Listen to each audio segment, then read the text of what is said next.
দোস্ত, অর্পিতা তোকে দেখা করতে বলছে। বলছে নাকি তোর সাথে জরুরি কথা আছে। তুমি কি আমার সাথে মজা নিতেছো? একটু আগে আমি অর্পিতার সাথে দেখা করে আসছি। যদি জরুরি কথা থাকতো তাহলে তো আমাকে ফোন দিত। আরে গাদা, ফোন নিয়ে কি জানি ঝামেলা হয়েছে, তার জন্য তোরে ফোন দিতে পারতাছে না। কি ঝামেলা হয়েছে? এই ব্যাপারে কি তোমারে কিছু বলছে? দূর শালা, আমার কাছে বললে কি আমি লুকায় রাখছি? সময় থাকতে গিয়া দেখা কর। ঠিক আছে, তুমি থাকো, তাহলে আমি আগে দেখা করে আসি।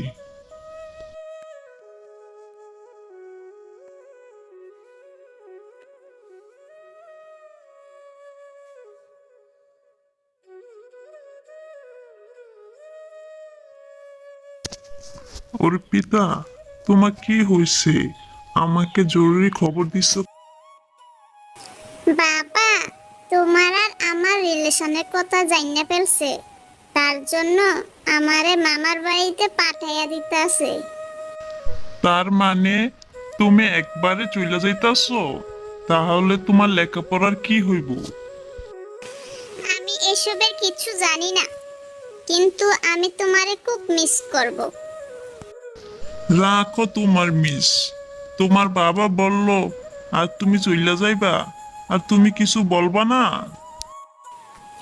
বাবার মুখের উপর কথা বলার সাহস আমার নাই। যেখানেই থাকি না কেন, তোমার সাথে ফোনে যোগাযোগ রাখবো। তুমি আবার আমারে ভুইল্লা যাইও না কিন্তু। আমি তো সেই কথাই ভাবছি, তুমি না আবার আমারে বুইল্লা যাও। চোখের আড়াল মানি তো মনের আড়াল।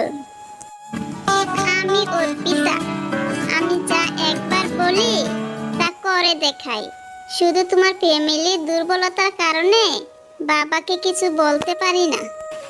তার মানে এটা না যে তোমাকে আমি ভুলে যাব। তুমি যে আমারে বলবা না, এ বিশ্বাস আমার আছে। তবে শুধু একটাই কথা, যেখানেই থাকো না কেন, বিশ্বাসের অমর্যাদা বাবা দেখলে আবার তুলকালাম শুরু করব। এবার তাহলে চলো, বাড়ি চলো, ফোনে কথা হবে। Bye bye.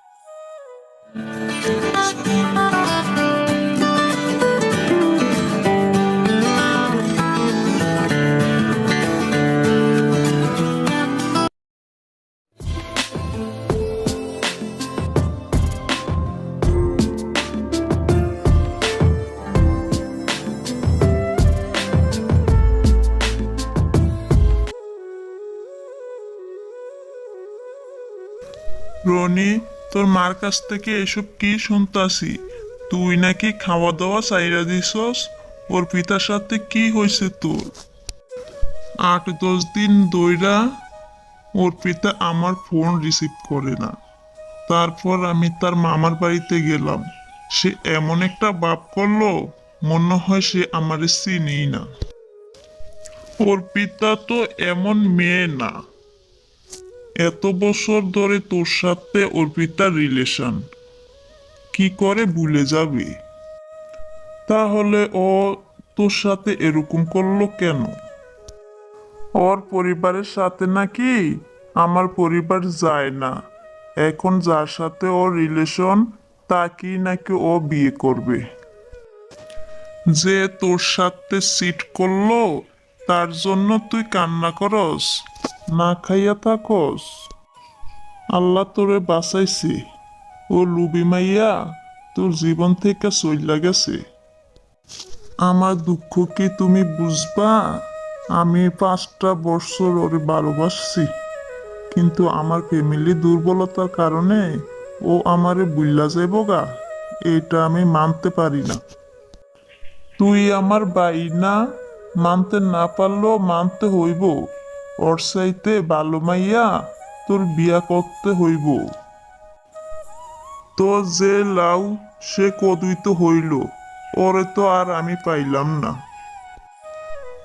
আমিও তো চাই না তুই পরে পা।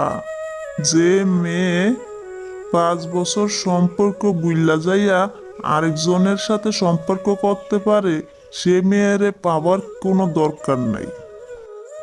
তাহলে কি এ জীবনে ওরে আমি আর পাবো না? তুই কোনো দিনও কোনো জীবনই ওরে পাবি না। তুইও ওর মতো স্বার্থপর হইয়া যা, তাহলে ভালো থাকতে পারবি।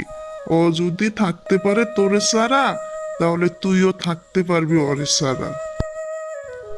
আজ থেকে আমি ভাববো আমার জীবনে অর্পিতার নামে কেউ কোনোদিন ছিল না। একতরফা আমি কেন কষ্ট পাবো? যে আমার যোগ্য, সে আমার জীবন সঙ্গী হবে। স্বার্থপর কাউকে ভেবে কষ্ট পাওয়ার কোনো মানে নাই। শুন ভাই, ওর জন্য আর এক ফোঁটাও চোখের পানি ফেলবি না। যাইয়া খাওয়া দাওয়া করে একটা ঘুম দে, বিকালে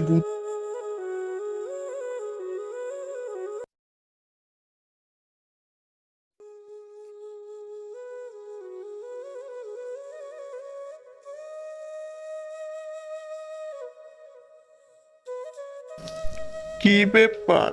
তুমি আমার বাড়িতে?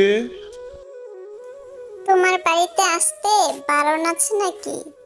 তো শুনলাম তুমি নাকি বিয়ের জন্য পাত্রী দেখতেছো। মা বলছে ভালো চাকরি পাইছি, এখন একটা ভালো পাত্রী পাইলে বিয়ে দিয়ে দিবে। তো তোমার বয়ফ্রেন্ডের কি খবর? ওই ছেলে একটা সিটার বাটপার, সারাক্ষণ নেশা করে আর মাতলামি করে, তাই তার সাথে আমার কোনো সম্পর্ক নাই। দুঃখ কইরো না, আবার আরেকজনরে পাইয়া যাইবা। তো খুব শীঘ্রই বিয়ে করতাছি, দাওয়াত পাইলে আইসো। তুমি কি আমারে বুইল্লা গেছো?